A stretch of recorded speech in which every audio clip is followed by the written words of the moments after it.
ನಮಸ್ತೆ ಎಲ್ಲರಿಗೂ, welcome back to my channel. ಇವತ್ತು ನಮ್ಮೂರಲ್ಲಿ ಕಳಶ ಸ್ಥಾಪನೆ ನಡೀತಿದೆ. ನೋಡೋಣ ಬನ್ನಿ ಹೇಗೆ ಮಾಡ್ತಾರೆ ನಮ್ಮೂರಲ್ಲಿ, ಹೇಗೆ ನಡೀತಿದೆ ಅಂತ. ನನ್ನ ಚಾನಲ್ಗೆ ಸಬ್ಸ್ಕ್ರೈಬ್ ಮಾಡಿ, ಸಪೋರ್ಟ್ ಮಾಡಿ. ಇನ್ನು ವಿಡಿಯೋ ಹೇಗೆ ಬಂತು ಅಂತ ಕಮೆಂಟ್ ಮಾಡಿ.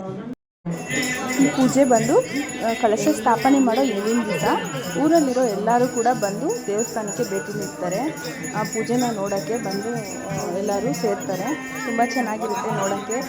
ಫುಲ್ಲು ಊರಲ್ಲಿ ಪೂರ್ತಿ ಲೈಟೆಲ್ಲ ಬಿಟ್ಟು ಚೆನ್ನಾಗಿ ಪೂಜೆಗೆ ರೆಡಿ ಮಾಡಿರ್ತಾರೆ.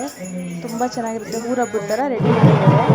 ಇದು ಬೆಳಗಿನ ಜಾವ 5 ಗಂಟೆಗೆ ಎಲ್ಲರೂ ಕೂಡ ರೆಡಿಯಾಗಿ ಬಂದು ನಿಂತಿರ್ತಾರೆ. ಊರಲ್ಲಿರೋ ಹೆಣ್ಮಕ್ಳೆಲ್ಲರೂ. ಇದಿರೋದು ಚನ್ನಪಟ್ಟಣದಲ್ಲಿರುವ ದಶವಾರ ಮುತ್ಯಾಲಮ್ಮ ತಾಯಿ ದೇವಸ್ಥಾನ. ಇದು ನಮ್ಮ ಮನೆಯವರು ಕೂಡ, ನಾವು ಕೂಡ ಹೋಗಿದ್ವಿ. ಫ್ಯಾಮಿಲಿ ಕೂಡ ಪೂಜೆಗೆಲ್ಲ ರೆಡಿ ಮಾಡ್ಕೊಳ್ತಾ ಇದ್ರು. ಎಲ್ಲ ಊರಲ್ಲಿರೋ ಹೆಣ್ಮಕ್ಳುಗಳೆಲ್ಲ 5 ಗಂಟೆ 5:30 ಅಷ್ಟೆಲ್ಲ ರೆಡಿಯಾಗಿ ಬಂದಿದ್ದಾರೆ. ಬೆಳಗಿನ ಜಾವನೇ ದೇವ್ರು ಕೂಡ ಬರ್ತಾ ಇದೆ. ಆ ದೇವರ ಹಿಂದೆ ನಾವು ತಲೆ ಮೇಲೆ ಕಳಶ ಇಟ್ಕೊಂಡು ಹೋಗಬೇಕು. ಗಡಿಗೆ ಇಟ್ಕೊಂಡು ಹೋಗಬೇಕು. ದೇವ್ರು ಹೋದ್ಮೇಲೆ ದೇವ್ರಿಂದ ನಾವು ಹೋಗಬೇಕು. ತುಂಬ ಚೆನ್ನಾಗಿರುತ್ತೆ ನೋಡೋಕ್ಕೆ.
ಫೋನ್ ಮಾಡ್ಬೇಕು.